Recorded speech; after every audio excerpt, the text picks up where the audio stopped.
Welcome back to Wallflowers. In my gym jams again, and I'm not going to apologise because I'm more than comfortable and the nice and warm. Anyway, when we went to Fair Clempt on Thursday, my friend Wynne bought one of the turkeys that they sell there. The turkeys have been like £35 worth of Marks and Spencer's turkey, and they've been selling them for £5. So, as I say, my friend Wynne bought one. She took it home, cooked it, and then she brought the other half to me and donated it to me, which I'm really happy about, because my son loves turkey and he loves any form of meat, but my husband and I don't tend to eat much. So I've been looking at a few of the rebel canning videos from America, and I think it's about time I give turkey, chicken, meat a go in my canning for the pantry. So hopefully it works. It's trial and error because it's the first time I've ever done it. But what I'm going to do is I'm going to take the turkey and I'm literally going to shred it into nice little bite-sized portions. This will be brought out for curries, soups, stews, or even if my son just wants a jar of it just for any kind of meal. So you can see what I'm doing here. I'm literally tearing it apart with my hands.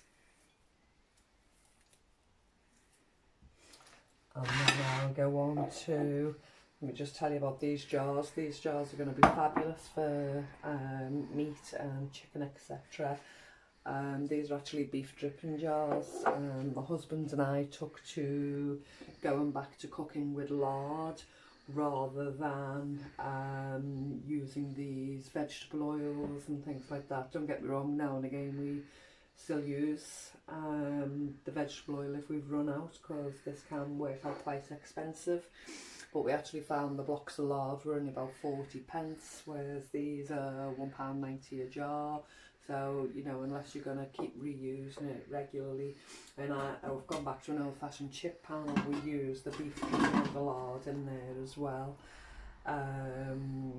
There's more vitamins, there's more minerals in the beef dripping and in the lard than you would find in any of the more, I suppose they're all processed to an extent, but the more runnier oils.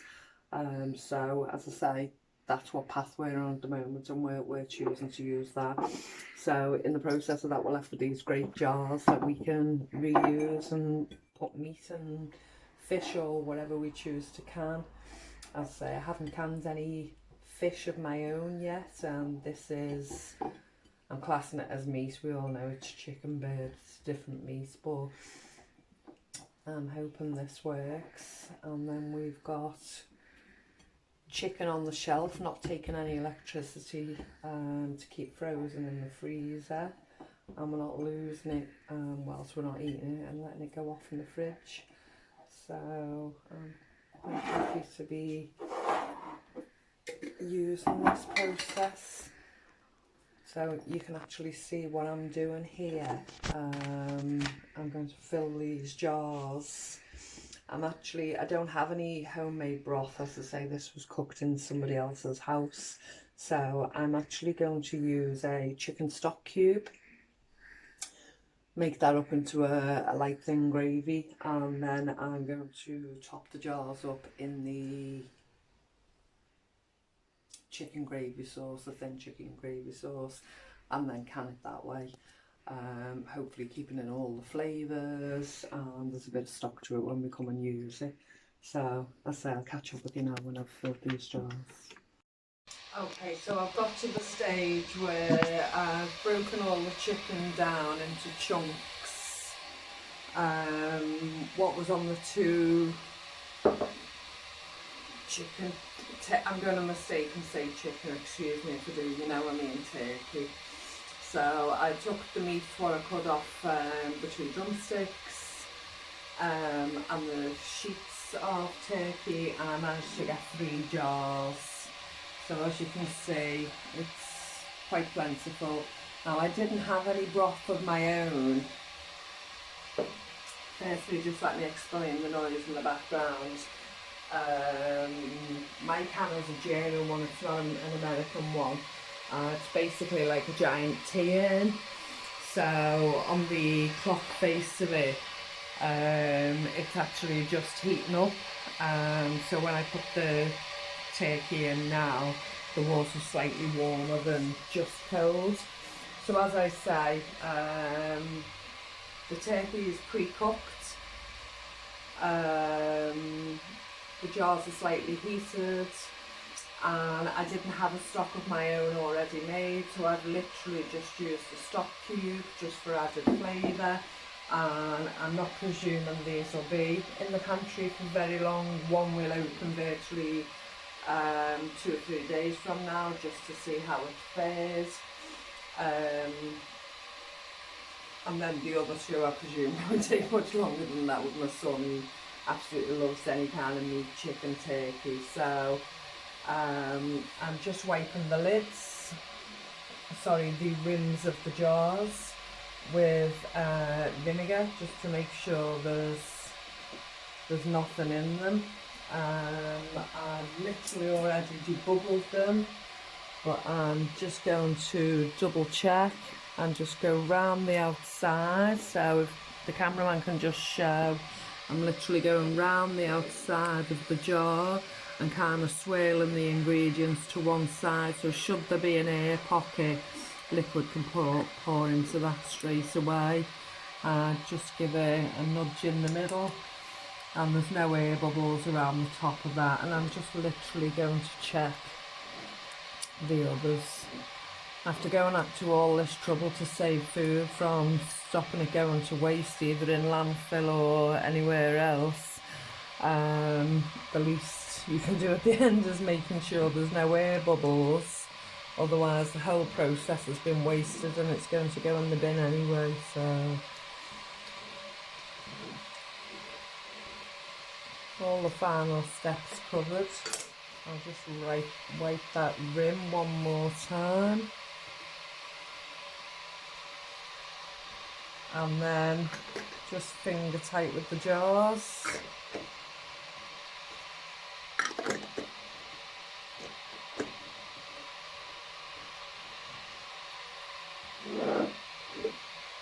then I shall just lift the top off.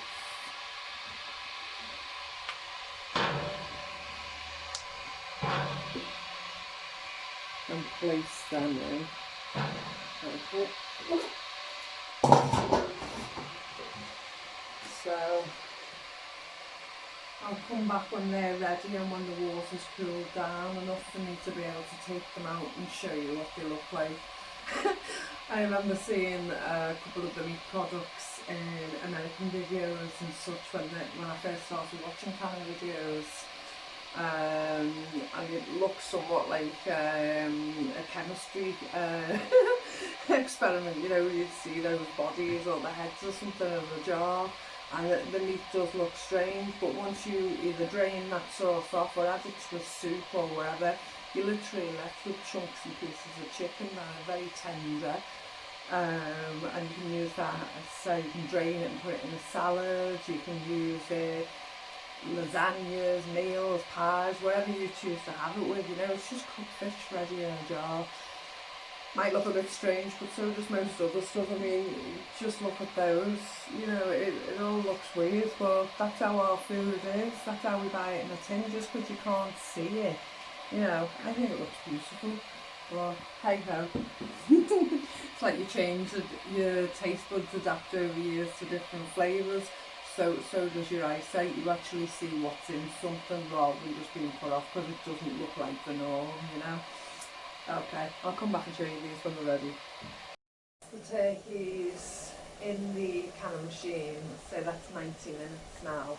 I've decided to make a dessert, so I'm going to make an apple and pecan cake for pudding.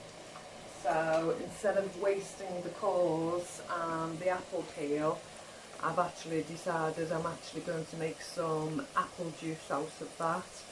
So for the cake, I actually used 4 small apples. They were quite small, there wasn't a lot on them, and 1 decent sized one.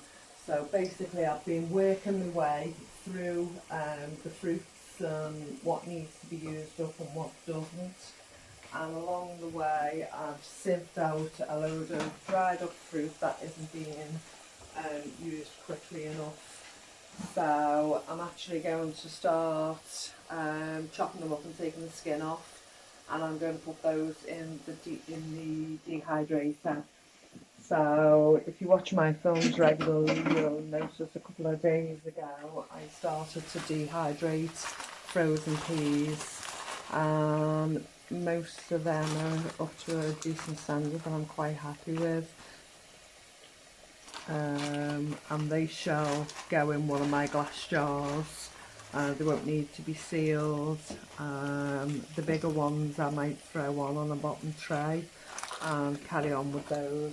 But what I'm going to do is take all the skin off these, wash them, dehydrate these skins, and then once they're dried and dehydrated, I will then put them in my coffee grinder and make into a powder. So then I will have zest of lemon, zest of orange, and I can use them to bake cakes with or use as flavourings for anything else. So no waste at all. So that's my next step. Okay, so the stage I'm up to now is the turkey jars are just cooling down in the canner now, so I don't want to take the lid off too soon, otherwise it can affect the standards of the food because of the shock from temperature to temperature. So I'm allowing that to cool down a little bit first. I've actually taken the bones and the waste from the turkey, and now I'm bringing that to a boil in a pan. I'm going to make a turkey broth that I can and use at a later date. The lemons and the fruit I'm halfway through. So with the lemons, I mean, bear in mind this is dried fruit that generally get thrown away. I've got, say, about a cup of lemon there, fresh lemon juice, that's fine, there's nothing wrong with it.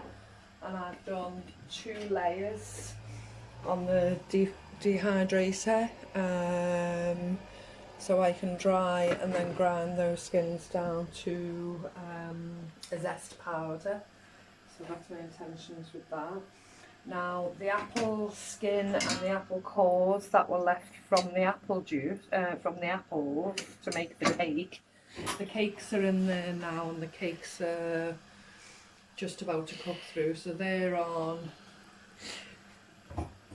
number 4 for an hour. So I've got an hour for that. So I'm just using a potato masher and just pressing down the cores and the skins to get the last bit of flavour out of that flesh, because this now gets discarded. So there's not much waste, but that last little bit of waste we can't do anything about at this stage. So I've got I've lost my jug. So I've got a jug. I've got my strainer. I'm literally going to pour the juice through the strainer and catch the apple pulp in the strainer.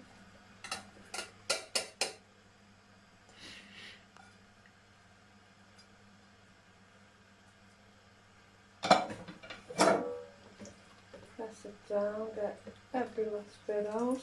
As I say, I only did 3 apples, so it's not a vast amount of juice, but it's something from nothing.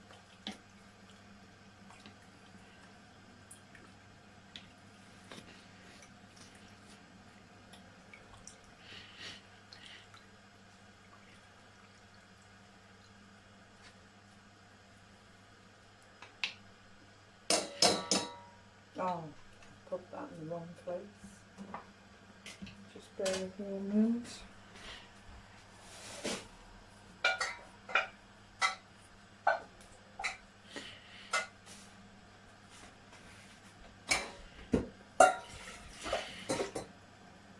There's time, Mother.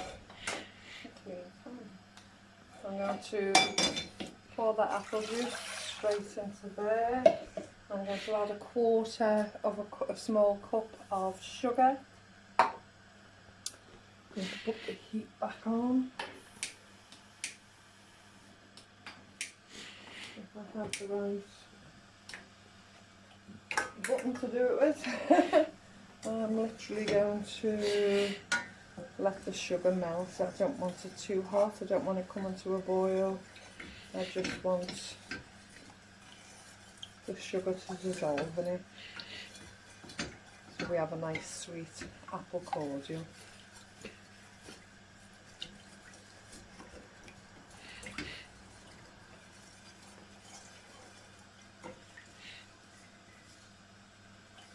So with the cakes, one will be a gift, another one will go in the freezer, and the big one will stay out for the weekend and the rest of the week, if it goes that far. The apple juice will be decanted straight into a bottle, so my son can drink this happily over the weekend. As I say, there's not a lot, so it won't go far, and you will enjoy it. The stock will get canned, so I can use that for casseroles. The dry skins will be ground down, so I can use it for powders. I'm going to do the same again with these clementines. And I'm not too sure what to do with the pure lemon juice and then the clementine juice, but I will think of something. I'll sift that again and use that for something. I think this is actually dissolved now. So that's the apple juice done. So I'll put everything all pretty and show you what I've done. Thank you. So I've taken the chicken out of the canner. It's cooling down, but it's still quite hot. So as you can see, it's not like a proper broth in it. It's just a cube, but that should still be fine and adds the flavour. So I'm happy with 3 of those so far. The apple and pecan cakes went well, and out of the peel and the core from the apples used for the cakes, I've managed to do apple cordial. So there's 2 bottles there that my son will be able to use over the weekend. I also, with the rest of the dried fruit, I dried the skins of the lemons, so that's part of an ongoing project now. They might take quite a while because there's still some pith and some juice on them. I actually made some American lemonade. So basically I made a simple syrup. It was just a cup of water, half a cup of sugar, and added the cup of lemon juice that I had, and it's absolutely beautiful. I thought it'd just have a mild lemon taste. It blows your socks off. It's really strong, it's beautiful. It's definitely a lemon cordial. You want to add water to it and drink it, but I think that'll be lovely on the palate first thing in the morning, just as a freshener. So I'm looking forward to trying that in the morning. As I say, I'm going to do the same with the oranges. They're actually clementines, but I don't think it makes any difference. I'm going to dry the skins, keep that for orange zest, and I'm going to make an orange cordial out of the juice and the pulp inside it. So all in all, I mean, other than the chicken, the turkey is genuine good amount of meat used, and it was a fantastic gift and I'm grateful. But the rest is basically leftovers that could possibly have gone in the bin. And as you can see, I've got 2 bottles of cordial, I've got 3 large cakes, and I've got powder zest and more to come. So be careful what you're throwing in the bin. Look, see if you can use it for something else, something that you may not have thought of. You know, these items may only cost £1, £2 in the shop, but it's the best quality when you've done it yourself, and it's cost nothing. You can just recycle your bottles, reuse what you've got. I just think it's amazing. And the stock itself, I'll add to that, and I'll can that off tomorrow, and that'll be stock in the cupboard as well. And as I say, the bulk of it is stuff that would have gone in the bin or in the landfill, so instead we'll pick out and enjoy it. So as usual, thank you so much for joining me. I hope you're being creative. Don't throw your waste away, see if you can use it. And I'll see you soon. Bye.